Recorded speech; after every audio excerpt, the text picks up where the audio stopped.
चलिए आज एक बहुत ही जरूरी और थोड़े से उलझे हुए रिश्ते को समझते हैं। ये रिश्ता है दुनिया की दो सबसे बड़ी पर्यावरणीय चुनौतियों के बीच का, जो एक दूसरे से बहुत गहराई से जुड़ी हैं और कभी-कभी तो एक दूसरे के बिल्कुल खिलाफ खड़ी नजर आती हैं।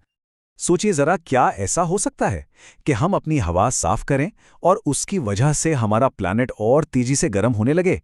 ये एक चौंकाने वाला सवाल है ना? लेकिन यही वो पहेली है जिसे आज हम समझने की कोशिश कर रहे हैं।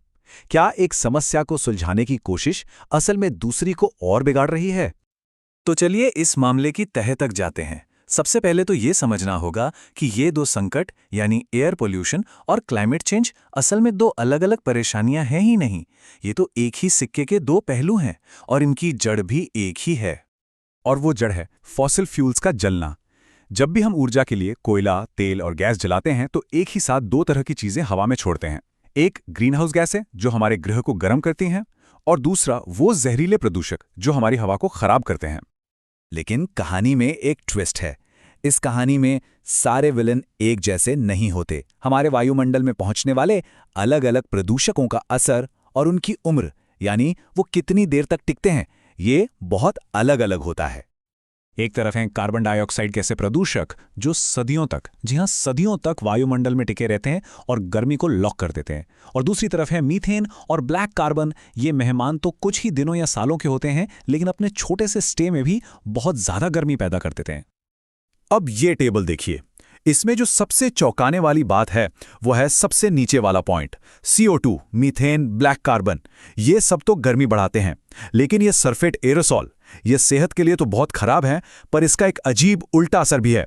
ये सूरज की रोशनी को वापस भेजकर असल में हमारे प्लैनेट को ठंडा करता है।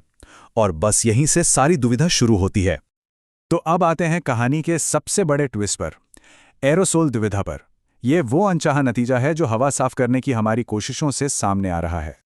एरोसोल मतलब हवा में तैरते हुए बहुत ही छोटे छोटे कण। जब हम कोयला या तेल जैसा कोई ईंधन जलाते हैं जिसमें सल्फर होता है, तो ये सल्फेट एरोसोल बनते हैं। अब सोचिए, ये कण मिलकर हवा में एक तरह की अदृश्य छतरी बना देते हैं जो सूरज की कुछ गर्मी को धरती तक पहुंचने से पहले ही वापस स्पेस में भेज देती है। अब इस नंबर को देखिए, लगभग आधा डिग्री सेल्सियस। सुनने में शायद ये ज्यादा ना लगे, लेकिन क्लाइमेट साइंस की दुनिया में ये एक बहुत बहुत बड़ी संख्या है और यही नंबर इस पूरी दुविधा की जड़ में है। इसका मतलब ये है कि अब तक इस एरोसोल वाले प्रदूषण ने हमारे प्लैनेट को लगभग आधा डिग्री सेल्सियस ज्यादा गर्म होने से बचा रखा था। कह सकते हैं कि ये प्रदूषण अनजाने में ही हमारे प्लैनेट के बढ़ते तापमान पर एक ब्रेक की तरह काम कर रहा था। तो अब हो क्या रहा है? जैसे जैसे हम हवा साफ कर रहे हैं, जो कि हमारी सेहत के लिए बहुत जरूरी है, हम असल में उस ठंडी छतरी को हटा रहे हैं। नतीजा, वो गर्मी जो अब तक इस छतरी के नीचे छुपी हुई थी, वो अब खुलकर सामने आ रही है और इससे धरती के गर्म होने की रफ्तार और भी तेज हो रही है।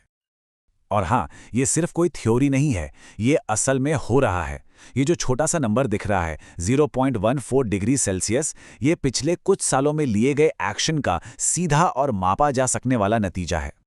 साल 2007 के बाद से सिर्फ चीन ने जो अपनी हवा साफ की है और पूरी दुनिया में शिपिंग फ्यूल के जो नए नियम आए हैं, सिर्फ इन दो वजहों से ही ग्लोबल वार्मिंग में लगभग 0.14 डिग्री सेल्सियस की और बढ़त हो गई है। मतलब अच्छे काम का एक अनचाहा साइड इफेक्ट। तो क्या इसका मतलब यह हुआ कि हमें हवा साफ करना ही बंद कर देना चाहिए? बिल्कुल नहीं, क्योंकि प्रदूषित हवा में सांस लेने की जो कीमत हम चुका रहे हैं वो बहुत बहुत ज्यादा है। ये integrated climate and air quality strategy report की एक लाइन है और ये अपने आप में सब कुछ कह देती है। वायु प्रदूषण बीमारियों और मौतों के लिए दुनिया का सबसे बड़ा अकेला पर्यावरणीय खतरा है। और ये कीमत सिर्फ इंसानी जानों की नहीं है। वर्ल्ड बैंक के मुताबिक हवा में फैले प्रदूषण से सेहत को जो नुकसान होता है, उसकी सालाना कीमत 8.1 ट्रिलियन डॉलर है। ये कोई छोटा मोटा अमाउंट नहीं है, ये दुनिया की कुल GDP का 6.1% है। ये सिर्फ एक नंबर नहीं है, ये एक बहुत बड़ी त्रासदी है। 41.4 लाख, ये उन लोगों की संख्या है जिनकी एक साल में PM 2.5 प्रदूषण की वजह से मौत हो जाती है। ये वो खतरनाक कण हैं जो हमारे फेफड़ों और खून में घुसकर जानलेवा बीमारियां पैदा करते हैं। और सिक्के का दूसरा पहलू देखिए, क्लाइमेट चेंज का सीधा असर। सिर्फ बहुत ज्यादा गर्मी पड़ने की वजह से एक साल में 640 अरब काम के घंटे बर्बाद हो सकते हैं। इससे दुनिया भर की अर्थव्यवस्था को कितना नुकसान होता है, इसका अंदाजा लगाना भी मुश्किल है। तो ये साफ है, हम इनमें से किसी भी एक मुसीबत से मुंह नहीं मोड़ सकते।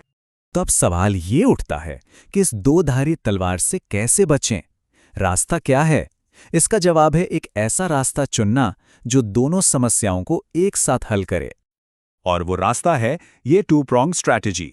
पहला, हमें डीकार्बनाइजेशन करना होगा, यानी CO2 का एमिशन जड़ से कम करना होगा। ये लॉन्ग टर्म सॉल्यूशन है। और दूसरा, हमें मीथेन और ब्लैक कार्बन जैसे शॉर्ट टर्म लेकिन बहुत पावरफुल प्रदूषकों पर तुरंत लगाम लगानी होगी। इससे हमें फौरन थोड़ी ठंडक मिलेगी जो एरोजॉल हटने से पैदा हो रही एक्स्ट्रा गर्मी को बैलेंस कर सकेगी। और सबसे अच्छी बात यह है कि ऐसे कई सॉल्यूशंस हैं जो एक तीर से दो निशाने लगाते हैं। जब हम सोलर और विंड एनर्जी की तरफ जाते हैं तो CO2 भी कम होता है और PM 2.5 भी।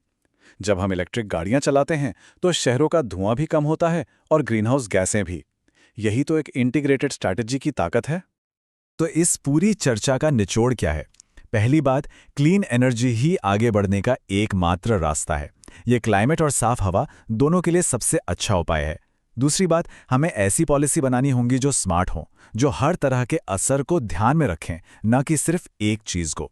और तीसरी, सबसे जरूरी बात, मीथेन जैसे शॉर्ट टर्म प्रदूषकों को टारगेट करना वार्मिंग को धीमा करने और साथ ही साथ लाखों जानें बचाने का सबसे तेज तरीका है। तो हम वापस उसी सवाल पर आते हैं जिससे हमने शुरुआत की थी। क्या हम अपने प्लैनेट को ओवरहीट किए बिना अपनी हवा साफ कर सकते हैं?